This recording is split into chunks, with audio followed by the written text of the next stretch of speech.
Anthony Healy, thank you very much for joining us. Pleasure. Appreciate your time. Oompher, powered by B&Z, is all about inspiring people to achieve extraordinary things. So who and what during your career and life has inspired you? I think the first people would be my parents. Both my parents are social workers, and I think that always instilled a sense of hard work, but also a sense of serving others. So I think, my mum particularly always encouraged me to think about, who are you serving? And so for me, I think moving into banking and financial services, I needed to really connect with the impact we were having on our customers, on the communities we serve, and on the country. And so they inspired me to think about, the social good, the purpose of what we do. And you've had some quite good business mentors throughout your career. So with mentors and so on, what's the best way to go about getting them? Is it more of a formal approach or more getting to know somebody? Oh, the formal approach has never really worked for me. Yeah.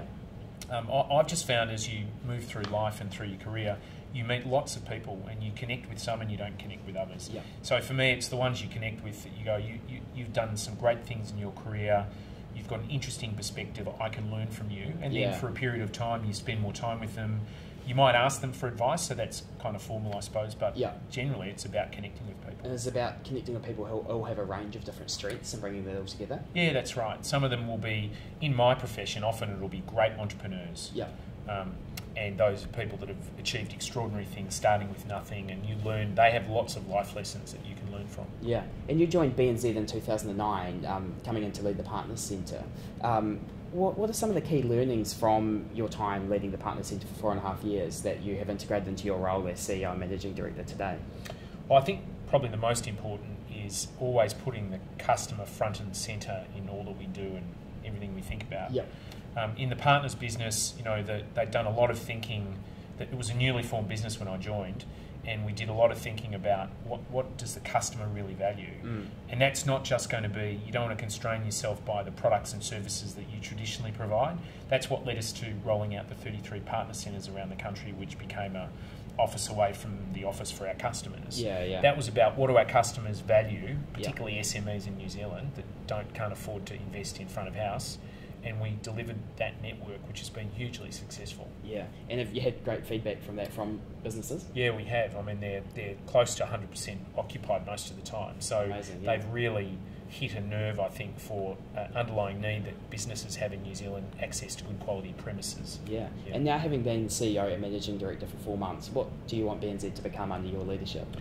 Well, we're very proud about being the bank not just of New Zealand, but for New Zealand. Yeah. So I think the impact that we can have on the country, on the communities that we serve, on the businesses that we look after, consumers in this country, I think we can have a much bigger impact. And so helping New Zealanders be good with money, which is a big part of our brand proposition, is important, and enabling a higher achieving New Zealand, looking at the sectors in New Zealand, the things that really count for the future of this country. And as a big bank and corporate citizen, how do we play in a role in enabling that success? And what sectors do you look at today, just following on from that you believe have huge opportunity for growth in the next 10 years? Well, I think increasingly the agricultural sector. If you think about all of the food value chain, not just commodities, but the whole food value chain, where we can start to add a lot more value to the food commodities that we produce, I think that's going to be a huge opportunity for New Zealand. And I think secondly, just the whole entrepreneurial SME sector, where we're a very entrepreneurial country.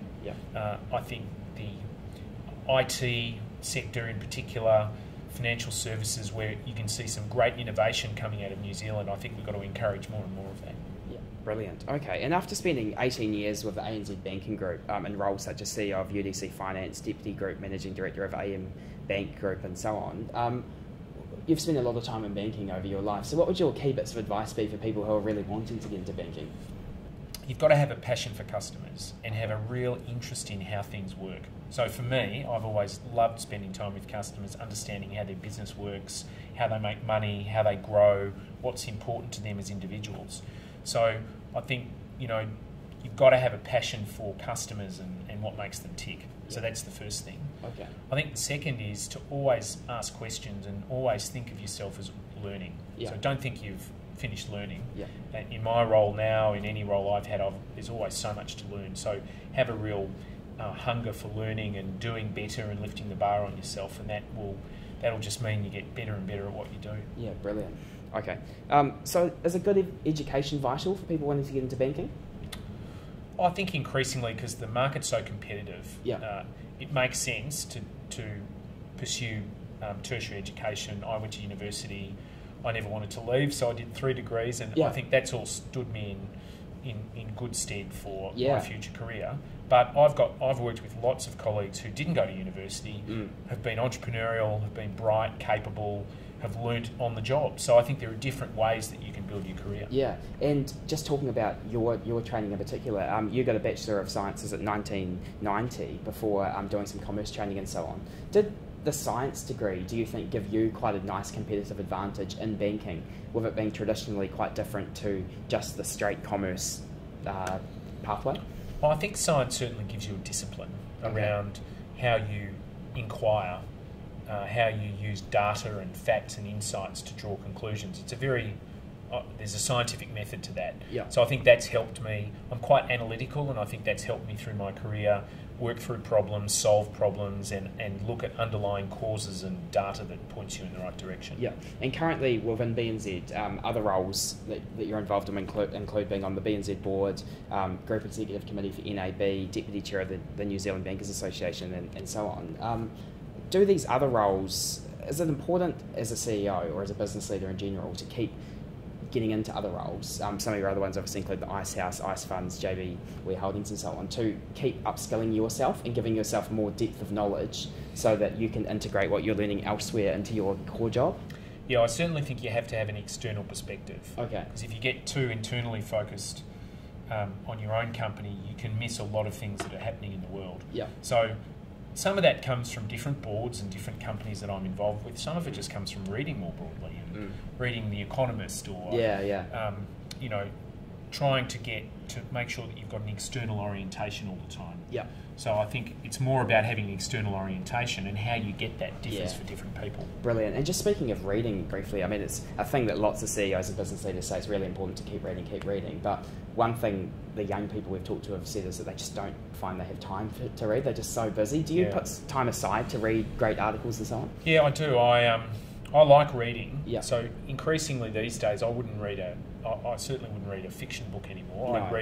I'd read a book on management, or I'd read articles in The Economist or the Wall Street Journal that I subscribe to. So and I think for young people today who feel increasingly, I guess, not having as much time to read stuff, the internet's fantastic now, because you can just get grabs of information, and people will send you stuff, and you can subscribe to journals and to information hubs that can send you the right sort of information. So I think, you know, you can find it all over the place. Yeah, but in general, once you get into a role where you have, in many ways, if you think you've sort of made it, it's important to keep upskilling and learning. Absolutely. Yeah. Okay, brilliant. So what about a work-life balance? Has that been quite hard to achieve, and how do you go about that? It's a constant challenge, I think, because there's always demands on you at work. But I have some rules that I stick to. So one of them is I don't have meetings before 9 o'clock in the morning. Okay. And that's so I can take Patrick and Caroline, my 2 kids, to school. Yeah. So when I'm not travelling and I'm here, like this morning, I took them to school, and that's a really important time for us. Yeah. Just talking. I don't do work during the day on weekends, so that's time for the family. And, you know, at night, maybe on a Sunday night, I'll do a bit of work, but, you know, I've got to protect that time with my family to make sure that, you know, I'm present for them and that I'm not being distracted. Yeah. And Andrew Thorburn, the former CEO of BNZ, he, after his role, went off to NAB, and it's my understanding that the CEO before that did that as well. Is that your goal potentially in the future, to go to NAB as well? I don't really have a goal, right? So my goal is to see BNZ be successful, and that's a medium-term kind of outlook for me. Absolutely. And look, one thing I've never really done in my career is really plan next steps. I think the principle I always live by is do absolutely the best job you possibly can in the role that you're given and the opportunities you're given, and then good things will happen for you in the future, whatever that might be. Okay, and when you look over your whole career, from your time at ANZ to your board roles and now CEO of BNZ, what are you most proud of today? I think probably 2 things. One is I'm really proud of seeing the success of people that I've worked with, and where I might have played a role in in them developing or being successful. Okay, and I can brilliant. look back, you look back on mentors we were talking about earlier, I can look back on so many people I've worked with, either for me or with me, that I've seen be successful. And I think the second is particularly, and I think increasingly in the last few years, I'm really proud of being a good father in the way that I've made sure that I've got the right work-life balance and got great relationships with my wife and my children, and that's, it's the most important thing. So what's your dream still to come, Anthony? I think this point about making an impact on people's lives, that's what gets me out of bed in the morning. Yeah, and I think there's a lot more potential for that here at BNZ. But beyond BNZ, it could be somewhere else in the world, or it could be with people that are more financially challenged or people that are less fortunate, where maybe it goes way back to my parents' social worker sort of roots. I'd like to make a difference in people's lives, probably a bit outside of the big corporate. Yeah, awesome. Okay, so I've just got a few quick fire questions to finish. What does it take to be a corporate businessman? I think it takes determination and resilience, because it's a competitive market, and you've got to have faith in people. Okay, and do you always have to be hooked up to a mission and purpose greater than yourself? Yeah, I do. I think the paycheck or the little job description isn't what gets people out of bed in the morning, so it's got to be bigger than that. And do you still love what you do, Anthony? Is it the passion that still drives you today? Yeah, I do. I love what I do. I love the sector. I love the difference that we can make in banks. And I love the BNZ. It's a terrific company with wonderful people and a great culture. So, it gets me out of bed every morning. Yeah, brilliant. And for people out there wanting to get into banking and corporate business in general, what would your top sort of 3 bits of advice be for them?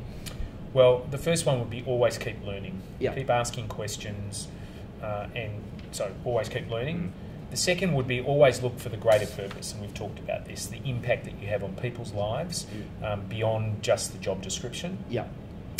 And the third would be don't take life too seriously. So don't let the role consume you.